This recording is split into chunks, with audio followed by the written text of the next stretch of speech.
ನಮ್ ಸುದ್ದಿ 7 ವೀಕ್ಷಕರಿಗೆಲ್ಲರಿಗೂ ನನ್ನ ನಮಸ್ಕಾರಗಳು.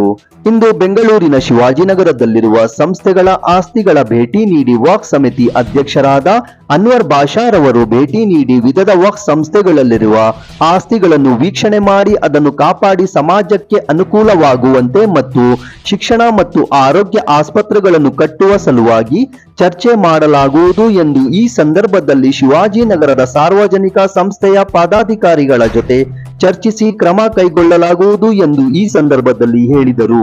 ಶಿವಾಜಿನಗರದಲ್ಲಿ ನಾನು ಇವತ್ತು ಹೋಗಿದ್ದು ಮದ್ರೆಸಾ ನಿಸ್ವಾನ್ ಅಂತೇಳಿ ನಮ್ಮದು ಒಂದು ವಕ್ಫ್ ಸಂಸ್ಥೆ ಇದೆ.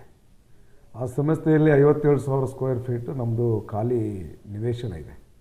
ಆ ನಿವೇಶನದಲ್ಲಿ ಒಂದು ಮಾಡೆಲ್ ಕಾನ್ಸೆಪ್ಟ್ ಲೇಡೀಸಿಗೋಸ್ಕರ ಇಡೀ ಇಂಡಿಯಾದಲ್ಲೇ ಇಲ್ಲದಿರುವಂತಹ ಒಂದು ಲೇಡೀಸಿಗೆ ಒಂದು ಮಾಡೆಲ್ ಮದ್ರೆಸವನ್ನು ಮಾಡಬೇಕು ಎಜುಕೇಷನ್ ಪರ್ಪಸ್ಸಿಗೋಸ್ಕರ ಅಂತಂತೇಳಿ ನಾವು ಅದನ್ನು ತೀರ್ಮಾನ ತೊಗೊಂಡಿದ್ವಿ.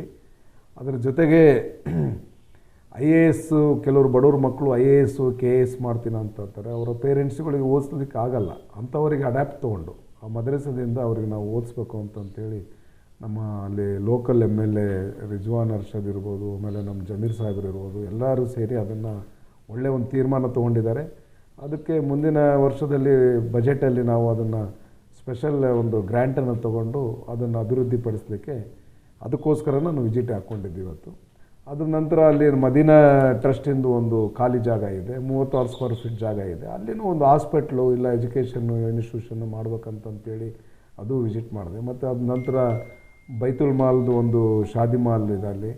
ಆಮೇಲೆ ಆ ಶಾದಿ ಮಾಲ್ಗೆ ನಮ್ಮ ರಿಜ್ವಾನ್ ಅರ್ಷದ್ ಅವರು ಸಾಕಷ್ಟು ಅನುದಾನವನ್ನು ಕೊಟ್ಟು ಅದನ್ನು ಅಭಿವೃದ್ಧಿಪಡಿಸಿದ್ದಾರೆ ಈಗಾಗಲೇ. ಅದರಲ್ಲಿ ಯಾವ ಥರ ಮಾಡಬೇಕು, ಹೊಸ ಕಾನ್ಸೆಪ್ಟ್ ಏನು ಮಾಡಬೇಕು ಅಂತಂತ ನಾವು ನೋಡ್ಕೊಂಬಂದಿದ್ದೀನಿ. ನಮ್ಮ ಕನ್ಸರ್ಟ್ ಮಿನಿಸ್ಟ್ರು ಮತ್ತು MLA ಹತ್ರ ಮಾತಾಡಿ ಅದನ್ನು ತೀರ್ಮಾನ ತೊಗೊಳ್ತೀವಿ. ಆಮೇಲೆ ಅಲ್ಲಿ ಇನ್ನೊಂದು ಕುಲ್ಸುಂಬಿ ಟ್ರಸ್ಟ್ ಅಂತ ಇದೆ, ಅದರದ್ದು ಒಂದು 2100 ಅಡಿ ಜಾಗ ಇದೆ. ಅದು ಒಳ್ಳೆ ಜಾಗ. ಅದು ಅಲ್ಲಿ ಎಲ್ಲ ಸಾಕಷ್ಟು ಮರ ಗಿಡಗಳೆಲ್ಲ ಬೆಳೆದು ಹಾಳಾಗಿ ಬಿದ್ದಿದೆ. ಅದನ್ನು ನನಗೆ ನೋಡಿ ಅದು ಬೇಜಾರಾಯಿತು.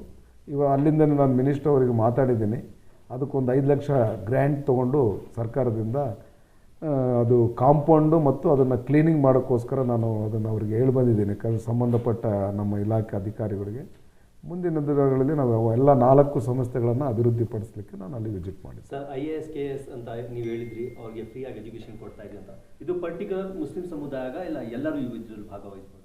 ಇಲ್ಲ, ಯಾರು ಮುಸ್ಲಿಂ ಸಮುದಾಯಕ್ಕೊಂದೇ ನಮ್ಮದೇನು ಲಿಮಿಟ್ ಇಲ್ಲ. ಬೇರೆಯವರು ಬಂದು ನಮ್ಮ ಎಜುಕೇಷನ್ ಕೊಡ್ರಿ ಅಂತಂತೇಳಿ ಕೊಡ್ತೀವಿ. ಯಾಕಂದರೆ ನಮ್ಮ ಇಸ್ಲಾಂ ಕಲಿಸೋದೇ ಅದಲ್ಲ, ಬರೀ ನಾವೊಂದೇ ಬದುಕಬಾರ್ದು, ನಮ್ಮ ಜೊತೆಗೆ ಬೇರೆಯವ್ರನ್ನೂ ನಾವು ಕರ್ಕೊಂಡು ಬದುಕಬೇಕು. ಅದೇ ನಮ್ಮ ಇಸ್ಲಾಂ.